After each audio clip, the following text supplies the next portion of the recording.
Welcome back to another episode of the Randy Wilson Podcast. I'm your host, Randy Wilson. This is Virginia's podcast for the culture, from the culture, back again covering the mayor candidates for this upcoming 2024 election here in Richmond, Virginia. And today we have Harrison Roday.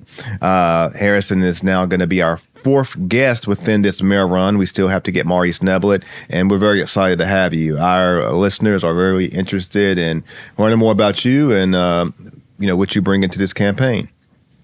But before we get into Mr. Roday, first off, hit the subscribe button, hit the notification bell. Tell somebody that this is the podcast that you should be checking out. We are ranked like one of the top podcasts in the region, and we don't have a lot of financial backing. So we tend to think that we are doing something that is gravitating to those listeners here.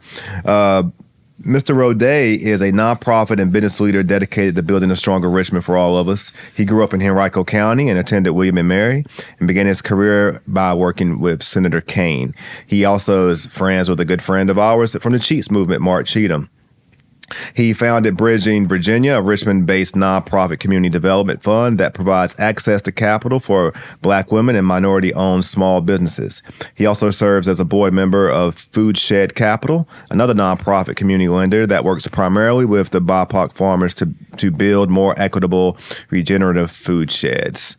Mr. Roday, it's a pleasure to have you on the show today. Thank you for having me. I'm excited to be here. Excited to have you. We're going to get into a lot of things, but off the top, just curious looking at your bio here. I'm really interested in what kind of, I guess, what was the foundation and to prompting you to start this nonprofit? Sure. So Bridging Virginia started in 2020.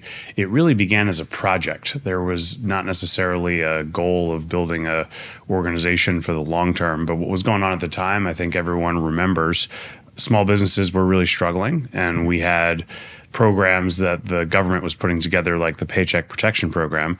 But it was very clear very quickly that small businesses, particularly Black-owned small businesses, were not receiving access to those programs at anywhere near the rate of other businesses in the community.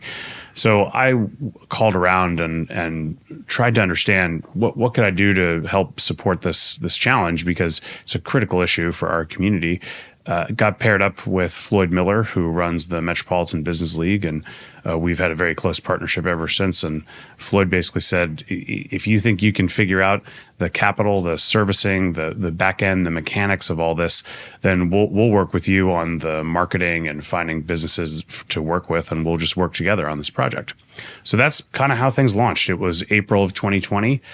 We worked on a pilot program between April and August. Got that put together and done, supported about a half dozen businesses here in the community. The challenge really was that there were a lot of programs that were reaching the community at that time, but in the view of Floyd and myself, they were too small. So businesses that were getting a $1,000 grant here or there, certainly helpful, but was not at the scale that was really needed to make a difference. So we tried to figure out, how can we make very long-term, low interest, at that point, zero interest loans that would be more in the $10,000, $20,000 range to support small businesses with a large amount of capital. So that's how it started. And after the pilot program, we received a lot of encouragement, not just from the clients we worked with, but from the broader philanthropic community, that this was something that was needed for the long term. So we built the infrastructure of a nonprofit organization, and almost 5 years later, there's a full-time staff, and we support dozens of businesses on an annual basis. Oh, that's very cool. I very familiar with Mr. Miller. I've known him for a long time, and so I'm curious: is the Metropolitan Business League a network that you kind of? Is there a network where you kind of market your services? Well, we market citywide and actually across all of Central Virginia. And as of a couple of months ago, we've done some expansion of the nonprofit into the Hampton Roads area. So we have a number of different marketing partners. One thing I'm really proud of is the Metropolitan Business League and Bridging Virginia's headquarters are actually physically together now. Okay. They share same physical building. There's actually a number of team members who work 50-50 for each organization. Oh, wow. So it's a tight partnership. And also, we really want to make sure to include other really great resources that support small businesses, like the SBDC. There are organizations like Startup Virginia and Lighthouse Labs that do a lot of great work. And so we try to convene these organizations and have them work together as much as possible to make sure we're working together to solve these challenges. Got it. That's cool. And so the initial idea pretty much came from it started as a passion project originally, and the research is what kind of opened up why you chose the path you did. 100%. And really just the feedback from people who we were engaging with at that time. And we really tried to build an organization based on their feedback, not what anyone was looking to do from me or our board or our team. We tried to build an organization that provides products and services that actually fit the needs of what small business owners are looking for. And in our experience, that typically means folks who are not able to get access to capital from banks and or folks who are looking for services to support their day-to-day activities. We ask so much of our entrepreneurs. We ask them to run a great business, serve their customers, and also be the chief financial officer and the chief people officer and the chief marketing officer. This is very hard to do. So it is really an honor to support what they do. The work is about the small businesses, not about Bridging Virginia in itself. That's cool. Grew up in Henrico. That's right. I'm going to assume that you was an athlete or are an athlete. I am tall. Please tell me that you're not tall for nothing. Okay, that's first. We're not going to allow that. You played volleyball, basketball, something. I played a lot of things in middle school. In high school, started to get a little more focused in the list of things that I was playing. But YMCA basketball was never a particularly talented basketball player. At least I learned at some point that if you are playing with folks who are not professional basketball players and you do go stand in the middle and put your hands up, you can make layups. That does work when you're 6'4". But I would never characterize myself as a talented athlete. Played baseball, played middle school football in 7th and 8th grade. Career highlight recovering a fumble. That's like, if there was a tape, it would be 3 seconds. That would be all the highlights that existed. I went to collegiate, so Russell Wilson was 2 years ahead of me. And my fondest memories from playing football was we would have practice, not the game, practice. And then we would go watch varsity play. And of course, when we were in 7th grade, even though Russell was only 2 years older than us, he was already playing quarterback on the varsity team. And we would get to go watch him. And what an amazing... That was cool. I mean, it's just incredible. And the style of play that he carried up to the NFL is so similar to what we had the joy of watching when we were growing up. Super cool.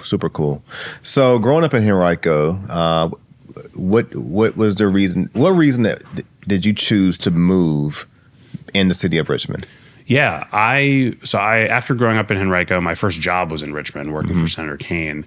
And then I spent many years in my 20s living in all kinds of different places in New York City and parts of the industrial Midwest. I spent a lot of time working with industrial manufacturing businesses, traveled to Pennsylvania, Michigan, Wisconsin, Illinois, Indiana, Ohio, all these places. And I had an extremely travel-heavy schedule. And in late 2019, I realized basically I was traveling 50 weeks a year. And while I had was paying rent in New York City, I wasn't really spending any time there. And so I went to the folks I was working with and said, hey, instead of leaving New York City on Monday mornings at 6 o'clock, I think I'd like to just move to Richmond and go back home. Like I've always known I wanted to come back here. So it was never a question of if, it was just a question of when, and things worked out in funny ways. And we never can explain why life takes the twists and turns that it does. But I was excited to come back here and then, have been here ever since. starting out early in your career working for Senator Kane, was running for a political position ever a part of the plan for you? Is it something that you always knew you wanted to do, or how did you come to this point today that you decided you want to run for mayor? Well, public service has always been really important to me. If you go even earlier than Senator Kane, I was a page in the Virginia House of Delegates in 8th grade. Cool. Skipped school for 2 months to do that, which was an amazing experience. And then prior to working for Senator Kane, I was in the Obama White House as a summer intern. And so I'd had a few experiences. And I always knew that public service in general was very important to me. And I certainly saw watching Senator Kane and Secretary Holton that when you lead in public service through listening and through advocating for people, you really can make a positive difference. I thought, I've seen how businesses can be helpful in providing good jobs and supporting their communities. I thought that starting a nonprofit as it evolved and became much more than a project, that would be a big impact, and didn't have any particular goals on running for such and such office at such and such time, because I think anyone who thinks about their life like that is probably, number one, setting themselves up for disappointment, and two, probably not thinking about how to serve in a service-oriented way. So this opportunity, the Richmond mayor's race, it was not something that was, if you would have asked me when I was 6 years old if that was something that I was going to do, I'm not sure what my answer would have been, but I don't think it was something that would have been on my mind when I was a kid. Yeah. Was there a specific moment or a specific day or a specific time that something happened that you said, hey, it's time for me to put my name on it? Well, I think I just became very excited about the opportunity the next mayor is going to have to lead our city into the next era. We're at a critical time in the future of Richmond, the next 20 years, particularly on the topics of housing and schools, are just critically important. And I evaluated what I've had an opportunity to do, whether it's doing work in the community or having a finance and business background, and thought, I think in this role, I can really make a positive difference for people, particularly when it comes to managing the budget well and advocating on issues that I'm really passionate about. So I don't think there was any one specific time. It was more just trying to earnestly think about whether or not I'd be a good fit for the job. Got you. As you're out there on the trail and campaigning and talking to Richmonders every day, are you learning some things about yourself through that process? Absolutely. I think I can confidently say that whenever I've tried to do something new or something that requires a lot of work, whether it's starting a nonprofit organization, starting a company, working with a company that's going through some challenges, or running this campaign, you always learn things about yourself. And I tend to be an introspective person, and I think there's a lot of, having worked on a campaign as a staff member a long time ago, there were things that I knew to expect. And then there's been some things that have been new to me as the person whose name is on the ballot. And it's been a great experience. And I learn things about myself all the time. And I think more importantly, this campaign has just underlined what I feel like the real purpose of running for political office is, which is who the candidate is definitely important. There's no doubt about it. But a candidate also needs to represent ideas and needs to represent a set of goals for people, and who you're advocating for and why and what you're advocating for seems to me is just as, perhaps not more important than who the literal candidate is sometimes. So it's been a good learning for me. What do you think separates you, for those listeners, for those voters, those Richmonders who are undecided right now on who to vote for? What would you say to them that separates you from the other candidates? I think a couple things. First, the nonprofit work that I've done, I think, is the foundation of the economic work that needs to be done across our city. We need to provide opportunity for people. And that's something that government can do in a much more impactful way than we do today. The most important thing for folks is their cost of housing stable? Are they living in a safe place and they don't feel like they're going to lose their home? Do they have a job that provides a living wage? These are things through the nonprofit work that I've done. I have extensive experience thinking about and putting things into action. These are not concept papers or talking points. There are things that I've had an opportunity to work on actually delivering. On the city hall management side, I've got a lot of experience helping run large organizations and running budgets that are of the size and scale of the city. And I think that's really important. And then last, I would say values are really important too. We all know Richmond is a place where people care about access to opportunity. We all know people care about a level playing field. We all know people care about access to abortion and reproductive health care. We all know people care about gun safety. These are really critical things that I've been a strong advocate for a long time. And I think having a mayor that matches your values is really important too. If you didn't win mayor, hypothetically, outside of, I'm assuming you would still continue to push your nonprofit. What other aspirations do you have for yourself in your future? It's a great question, and one that, truthfully, I haven't given a ton of thought. I mean, the campaign, as it should be, is a very consuming exercise, and I'm looking forward to winning and being the next mayor. If that were to not occur, I'd try to just be super thoughtful and introspective about how I can be of the best use moving forward. I'm sure that in working with your team that you have folks out there on the ground that's kind of polling and kind of able to kind of get an idea of where things stand right now. Let me see how I want to phrase this question. Nobody knows, but my opinion is that this could probably be a runoff. I have a hard time seeing anyone really win it straight out personally, just because I think it's gonna be close. I don't know if you have any predictions or thoughts in regard to what you would like to share, but I am maybe you do. Do you have any thoughts right now in regard to where you stand in the race? Based on my observations, I don't see you in the top. Based on what my sources say, Stephen A. Smith and all these guys in the big media, they got sources. My sources tell me that you're not in the top. They're in the middle, though, for sure. And if it's a runoff, I think that it's going to be a lot closer. What is your thoughts based on what you're learning from your team and the people right now around you? Sure. Well, a few thoughts, and we'll talk about sort of the top and then the nature of the election. Yeah. I would say we are going to be a top contender in the campaign for two simple reasons. One is any successful campaign, you have to have an excellent ground game. You have to knock on doors. Based on what our team is doing, what I'm doing, endorsements we've received, we have folks knocking on doors citywide today, and that will continue for the duration of the race. And I don't think anyone else will be able to match that level of meeting voters where they are, which is really important. And then the other aspect is in a presidential year where we have Senator Kaine up for re-election, we have a lot of focus on the presidential election. Having the ability to communicate a message is really important, whether it's on television or through the mail or on the radio. Having the financial resources to communicate a message that reaches people is deeply critical, and we will have the financial resources to do that. So those things make me very optimistic.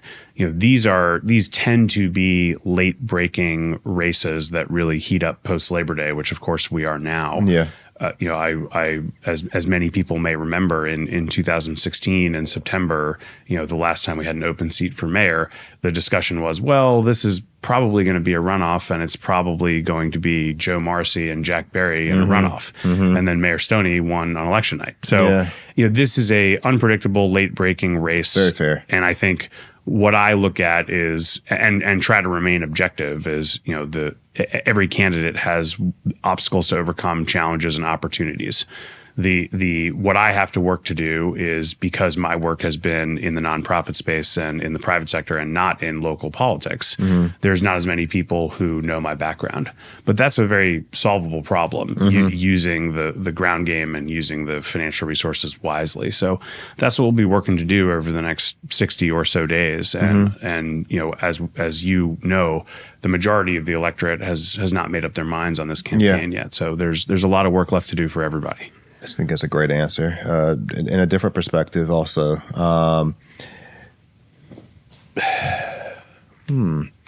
Good answer there. You kind of made me stop in my thoughts there to think about that. One of the things that you've done very well is show your ability to raise money and continue to raise money. I don't know how much this statement I'm getting ready to say applies in a mayoral election. So I'm asking this to learn. Sure. How much of you? Well, it's two questions. One, it's three questions. First, let me ask: how important is it to in maximizing the use of your dollars that you raise? Is it important to spend all those dollars? Or is it beneficial to keep any dollars in hand at the end of this campaign? We would plan to spend all our resources over the course of this campaign. Okay. And just philosophically, what I would say is we've all seen campaigns that have raised a lot of money and then done poorly. Yeah. So raising money is certainly not a guarantee of any kind of success. Particularly, try to be thoughtful about the media environment today.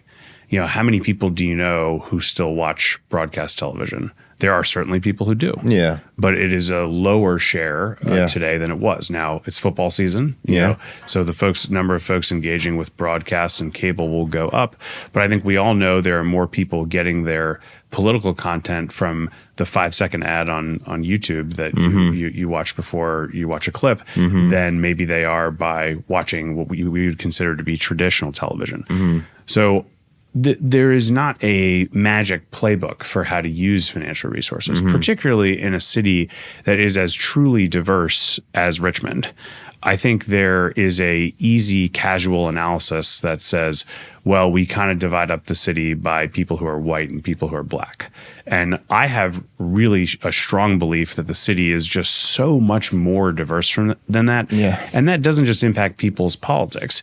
It also impacts how they consume media and how you can reach them. Yeah. So as a candidate and as a campaign, we are always working to do the best job of meeting people where they are. That's why you will see utilization of different approaches, whether it's traditional mailers that someone receives at their home, someone knocking on their door to talk about the campaign, and yes, seeing an ad. And all of those things require financial resources. And, we will use our resources as intelligently as we can, but there's no one who's ever able to guarantee to you, hey, we know you're spending this money 100% correctly. I'm surprised a little bit that I'm not seeing more from many of the, I think Andreas the most, but I'm not seeing candidates really use a lot of social media. I don't see, no one has a big major social media platform, and at the same time still being fairly effective at getting the word out. What's your thoughts on that? I think we'll start to see a difference in tone and tenor now that Labor Day has come and go. Okay. I've knocked on a lot of doors this year. And first of all, we should just say, as Richmonders, people are extraordinarily civically engaged, big picture. And one way to tell this, which is an interesting, kind of trivia, is if you look at other cities, sometimes there's a really big drop off from people who vote in the presidential election to people who vote in a race like mayor. Yeah. We don't experience that here. Yeah. And that's a great thing that we should celebrate. Yeah. I can also tell you that in the summertime, when you go talk to people about an election that's happening in November, in general, folks' view is hey, appreciate seeing you. Really glad to get to know you. Let's check in September, October as I start to think about more who I'm going to vote for. So I do think people's level of engagement is starting to increase, and it kind of works both ways. You could spend a lot of money flooding social media with something in the month of August, but folks might just be, thinking about how to have a nice barbecue out in the backyard and not focused on that. Yeah. Question for you. And by the way, for the listeners, if you hear a hammer or anything, it's not us. Well, it's not us. And in Richmond, we're focused on housing. Right. So I do a survey with a group of folks who are typically engaged on the topics. It's never the same group, but if it's a topic like mayor run, I know who to go survey questions from. One of the questions that came back for you particularly that excuse me, very complimentary of the fact that I think you're probably the leader in raising money. We're curious to know how you've done that. But there's rumors and speculation that a lot of that money came from outside of Richmond. Some people have an opinion on that. Some people don't. Money is money regardless. But for the listener and for the voter, like, I guess the question is, what is your perspective on that from the standpoint of the people that you want to vote for you are here in the city of Richmond? Mm-hmm. Maybe some of the people who have endorsed you or they're supporting you financially are not from the city of Richmond. Does it matter? Yeah, good question. And first, I would just say we've been fortunate to do well in raising money. Mm-hmm. But if you just take a huge step back and think about it, because this has been interesting, talking about some of the strategy. Mayor Stoney, during his reelection, mm-hmm. He spent about $1.2 million on his reelection in mm-hmm. 2020. So we've done well raising money. Where are you at right now? As of the prior filing period, mm-hmm. which mm-hmm. was ended June 30th, mm-hmm. We've got another filing period that will come out in a couple weeks.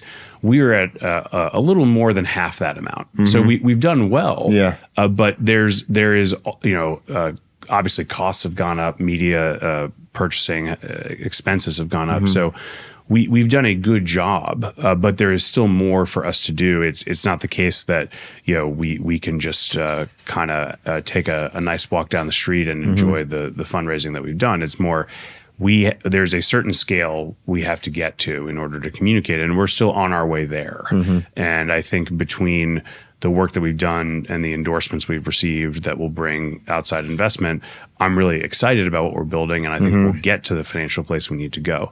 Now, your question is a very good one, and I can simply say the folks who are out of state, which at this point represent a minority of the dollars and donors that have been donated to mm-hmm. us, they are folks who I have worked with professionally, and they know mm-hmm. what my values are, and they know what we're about in trying to build mm-hmm. a city that works for everyone and mm-hmm. focus on affordable housing and Richmond public schools and changing Richmond for the better. Mm-hmm. So they're supporting the campaign because they believe in that vision. Mm-hmm. And I think I'm always more than happy, as with any political campaign, all of our donors are all publicly available. Everyone mm-hmm. can see who they are and what they're about. And I think if people look at that, they'll see there are folks who I've had the opportunity to work with and professionally mm-hmm. and on the nonprofit side. And I appreciate their support. And we're going to have to continue to build more support in order to be successful. There's no secret sauce really to give away about what happens in the last 8 weeks of a campaign. But I would just say putting ads on television is an incredibly expensive mm-hmm. endeavor. So mm-hmm. we will always be working to continue to raise money, and everyone who we raise money from, they know my values. They know what we're running a campaign about. Mm-hmm. And I think that's why you see such a broad coalition. Yes, there are people who I have worked with who are in the business community. We also have the endorsement of groups like New Virginia Majority and Richmond Crusade for Voters, which have a long track record of representing an extremely broad swath of the community in Richmond, mm-hmm. Particularly folks who are working class and people of color. So mm-hmm. I'm very proud of just in general the coalition that we're building. Mm-hmm. Has Tim Kaine endorsed you? No, and he's up for re-election himself. He's a United States senator. Mm-hmm. I think if he may at some point have comments, or he may not. That's going to be up to him. Yeah, not up to me. Yeah. Sounds like a great media trained answer, but it also sounds like a very honest answer because he's busy. I mean, no, it's great also answer. True. And, great answer. And the non media trained answer is I feel truly fortunate to have worked with him and worked with Secretary Holton, and outside of my parents, they are the most important role models that I have. This election for me is. He's up for re-election himself. Yeah. So he's going to be, looking at what's going on, and whatever choice he makes will be something that I'm happy with, because I know he'll make the choice that he feels is right. And my trust in him, it would be impossible for it to be higher. So. I think we as listeners like that answer. And the reason why is because, I don't know a person in the world who has ever had anything bad to say about Tim Kaine. And the fact that you've had, I mean, he's been mayor, he's been governor, he's been a vice president candidate. He's a friend of everybody I know in the community. Like, no one has anything bad to say about him. But I think the fact that you have the professional experience as a young man working for him, that is favorable for a lot of people to say, hey, man, he kind of comes from that Tim Kaine DNA, and who, people want to see another Tim Kaine come up. And so I think that answer to me will resonate with people because of the connection.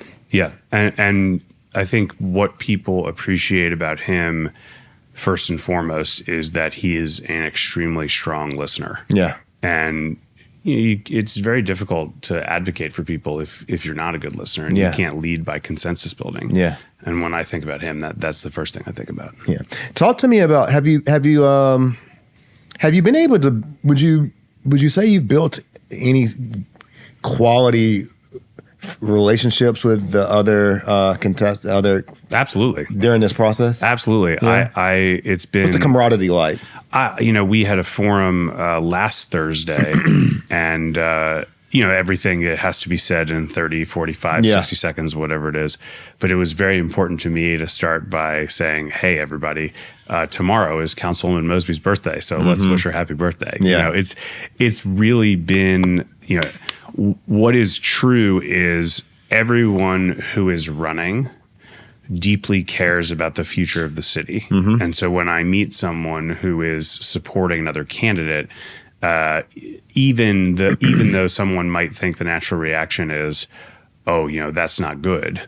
I work very hard to say, hey, by supporting a candidate, this person is investing in the future of the city in their own way. And that's something that we should be very laudatory of.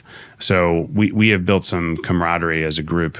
I continue to look forward to seeing everybody. We're going to be seeing each other more. Yeah. And that is, we do pretty much always sit in the same seating order alphabetically by last night. We sort of got the routine down. Okay. Yeah.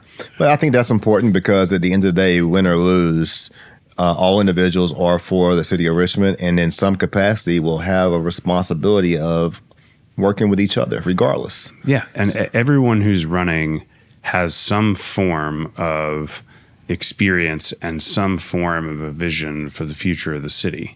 So that's great. Yeah.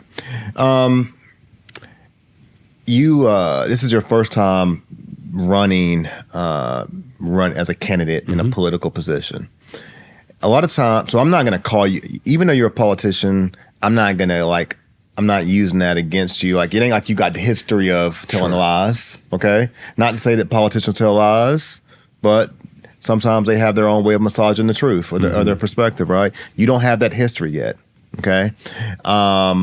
So you see a lot of times people they'll come into a position, they'll be up for election, and they'll say, if I'm elected, I'm going to do this, this, and this. Yes. And they'll talk about all the things they're going to do in a way that, because everything that's been done prior to them hasn't been done at the level or the way they're going to do it, right?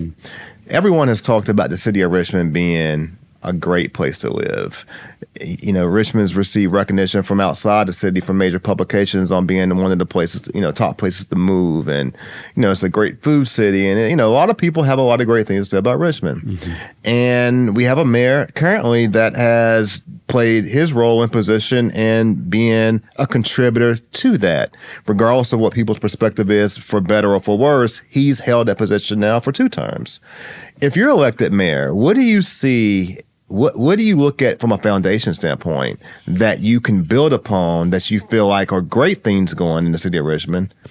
On the flip side, what are things that you will build upon also that you feel like need to because they're just not where they need to be? Yeah. Number one topic for me is housing. And I think sometimes we don't talk about housing with the detail and specificity that it deserves. Depending on the estimates, 55 to 60% of people who live in Richmond are renters.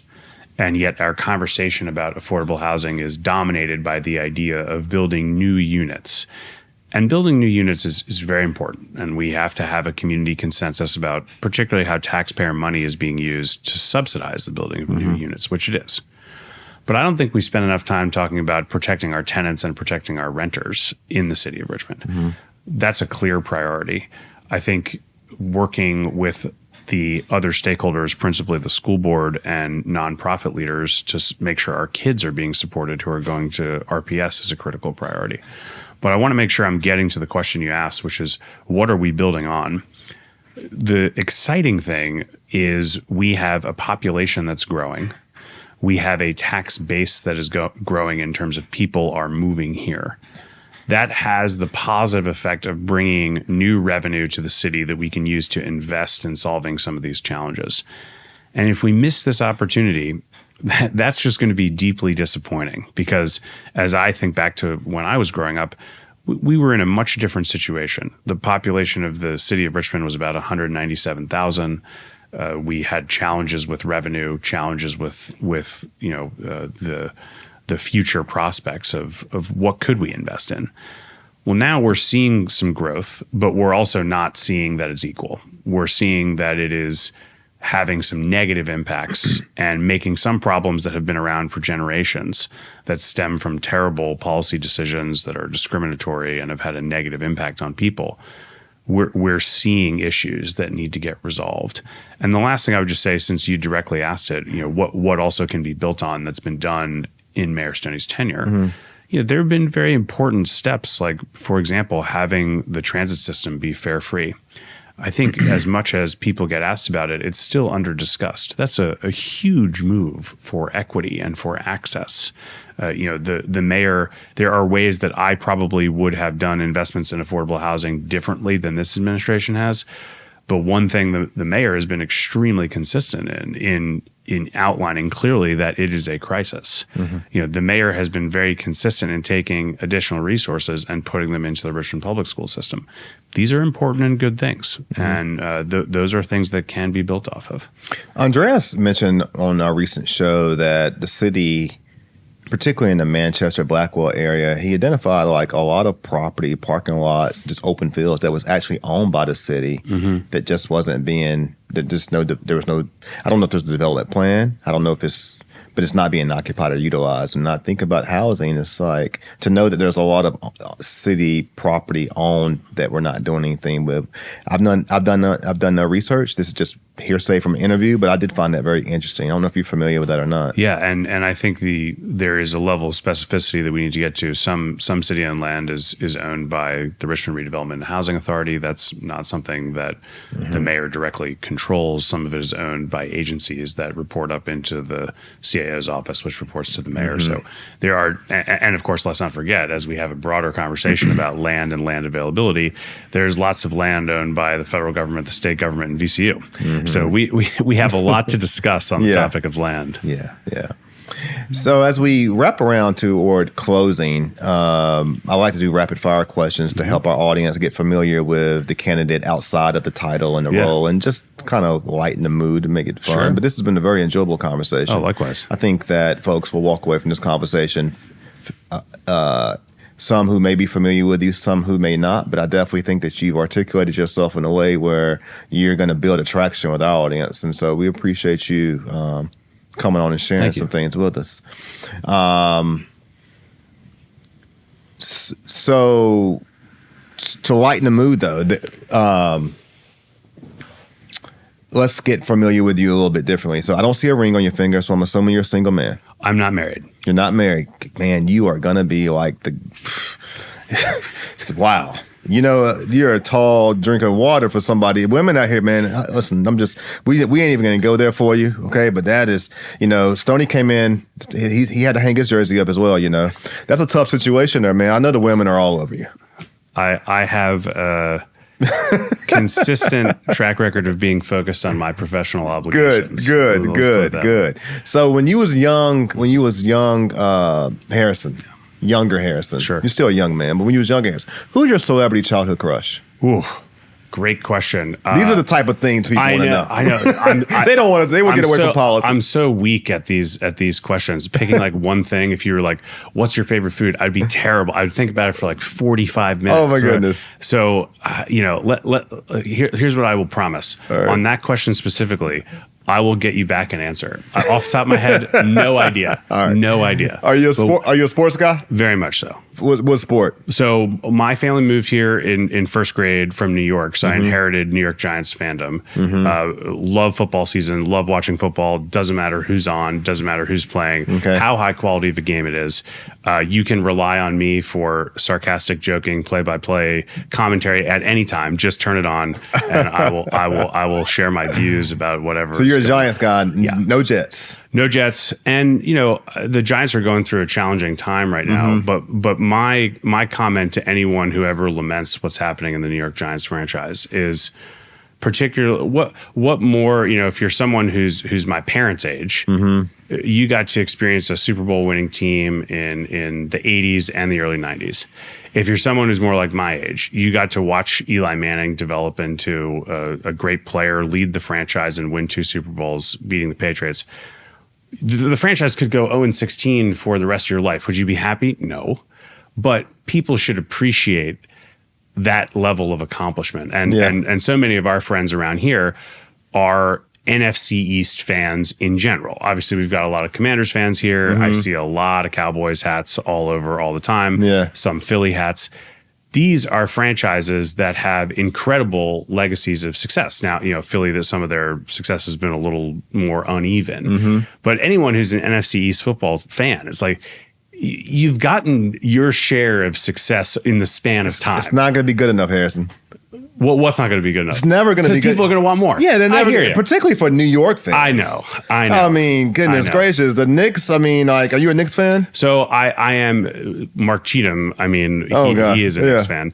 I give him hell all the time. Well, hey, they look good now, though. There is a difference, and it's important to being a fair weather fan is not a great idea. So I always try to say, like, the main sport that I watched growing up was football. So I watched the Knicks. Yes, we had an interesting household because it was Giants, Knicks, Mets, Rangers, which is not typically the way it goes. My dad still watches baseball all the time, and whenever I go out and see my parents, I was like, we'll watch some baseball. But football was the primary sport. And so while you could say I'm a fan of the teams and the other sports, those were not ones where I'd be like, hey, I gotta be home to watch this game. That was football. I spent a lot of time in New York. I got a lot of friends that are Rangers fans. I've never watched a hockey match it up, never in my life. But I don't understand what's the difference between a Mets fan and a Yankees fan. Well, I think if you go into some deep local New York sports geography, which I'm not an expert in, my general there is like sort of your line of allegiances that I think tends to be more like Yankees, Rangers, Giants is a more common combination, and like Mets, Jets, and so some of it has to do with Long Island. And then on the baseball side, there was the Dodgers when they played in Brooklyn, and who replaced them. You should have my dad on because he would be able to explain these things, and he's probably a little bit disappointed that I can't get down to that next grand. Or you could just ask Cheatham because he's an encyclopedia. Yeah. We fuss with. I'm a Laker. I'm a basketball guy. Okay. So I'm a Laker and a Charlotte Hornet fan. I'm from North Carolina, so Charlotte Hornets is kind of But I can empathize with Cheats and a lot of these things just because I think half the Knicks problems has been with ownership and leadership and just judgment. And I have watched, this is just, I'm a big believer in like, just tell people about yourself and don't pretend to be someone you're not. I've watched a lot of it. I have watched more Shaq, like here are the jokes from TNT, like just Shaq and Charles Barkley making fun of each other all the time. Like those 20-minute videos on YouTube, if you want to just decompress at the end of a day, I spend more time watching those than I do watching actual basketball. I think a lot of people do that. Just in general sports, because there's a lot of the the broadcasters are former athletes now, and I think their personalities attract a lot of consumers' interest. What's their perspective versus watching the whole I could say more about Kenny the Jet trying to run to the board than I could about like what is going to happen in the NBA season. And I feel like that is embarrassing, but it's also the truth. Yeah, no. And I think this type of conversation is good sometimes, particularly for voters. I really do, because it helps them kind of see a personal side. And hey, you might be out on the trail and run into a Knicks or a Giants fan or a Jets fan, and it's that human piece that I think people really resonate with. Yeah. And quite frankly, in talking to some of the other guests up to this point that's been running for mayor, you've already given more of a perspective just in talking about the sports. You clearly like your sports. I don't know if the other guests have had that much perspective on sports. Yeah, quite frankly. I don't know. And then from a personal perspective, super late in I was never a runner growing up. And then I ran the New York City Marathon. That was a big accomplishment for me. And then I was training last year. My brother, who lives on the West Coast, grew up here also, went to William Mary with me. We decided it would be fun to jointly run a marathon together. And when I say we, I think he decided, and I think I just kind of said this would be okay. Yeah. And then I had a little injury training, hamstring. Like I spent so much time on the Capitol Trail, trying to get ready. Yeah. Didn't actually run it. Went to the physical therapist. They were like, like for you to be a runner at that level of distance, you are just putting a lot of strain on your body, and you should consider some lower impact stuff. So I spend a lot more time these days, like rock climbing, getting bouldering over peak experiences, getting an occasional lift in. That tends to be what I do. And no bicycle, no cycling. I have a bike, and when the weather's nice, thing. I love biking around the city, despite some of the improvements we need to make on like how you bike around the city, particularly as the weather's gotten cooler. I have not been on the bike, since it's been like June. Combination of campaign and weather, it's hard to show up places, and but that time will come. And one of just if you're looking for like a low key morning for me, I mean, having a cup of coffee, biking over to peak experiences, doing some bouldering, falling off the wall a bunch of times, and having that be the start to your day. It's like, this is good. Yeah. This is a nice way to start the day. When you are driving in the car, what do you listen to on the radio? Are you listening to music, podcasts? What are you doing? I am all over the place. So my Spotify Wrapped is just all of the tracks on Kinda Blue. I listen to Miles Davis probably every single morning. So that tends to dominate. And over the course of the day, it makes its way into other things. When I'm working, I can't really listen to music that has lyrics. So a lot of the lo-fi beats, that kind of stuff that will float around. In terms of like bigger genres, like, very stereotypically for me, like 90s, 2000s, pop rocks, alternative rock, like that makes a lot of appearances. I'm always, working to up my music education on Spotify, just trying to listen to new things. There's a few playlists I go back to a lot. Butter is one I'd recommend if people are just looking for some interesting intersection of jazz, R&B, hip hop, like that type of setting. Podcasts, I loved. There was a podcast called 60 Songs That Explain the 90s. Love that podcast. And anyone who has any level of interest in music, I would say just scroll through the list and just pick a song that you like. And the host, Rob Harville, does this really good job of explaining. It's not about the song. It's about the history of the band. It's about, like what was Jay-Z up to prior to this? What was going on in the community more broadly? Yeah. And he does that with, it ended up running, I think, 120 episodes. Wow. So I would recommend anyone just go and flip through and pick a song they like. And I think they'll probably be pretty entertained because he's pretty funny. It's got a lot of history. And then the second half is an interview. So super interesting. More tilted a little bit towards that like alt rock grunge. There's maybe a little over index to that. But I think no matter what genre you're into, you will find something there that you like. Cool. I've learned some things from this conversation, from that piece particularly. So I'll check that out. It's a fun one. Harrison, this has been enjoyable. I've been talking to my listeners and talking to the folks around who I do this stuff with. We've been looking for some excitement from this campaign, but I will say that just in talking to, we've almost went through all the candidates so far. Still have to get with Maurice next week, but this candidate, every one of you guys have a whole lot to offer.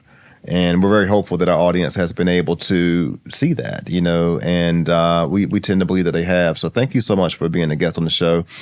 Make sure you let the folks know how they can support you, contribute, donate, or learn more about your campaign. Yeah, so we love having people get involved. There's many different ways to get involved. Our website is Roday, Roday for FOR, Richmond, rodayforrichmond.com. You can find us on Facebook, Instagram, etc. The ways people can get involved, it's really up to people. The best campaigns, I think, they allow people to enable people to be involved in ways that work for them. So if people want to contribute financially, certainly they can do that. Other things we do a lot. Sometimes people say, hey, I'd like to get 10 of my neighbors together just to talk about the future of the city. We do events like that all the time. And the purpose of them is not for me to go and talk about how I'm the greatest thing since sliced bread. The purpose is to listen to what people's concerns are and have a discussion. And that's one of the coolest parts of a campaign is like, yes, it should be good for our campaign, but also you see neighbors getting to know each other who don't necessarily have met before and haven't spent time together. You see people getting engaged and involved about the future issues of the city. So, we've got 60 more days or so to keep doing this. And I just couldn't be more excited to meet people.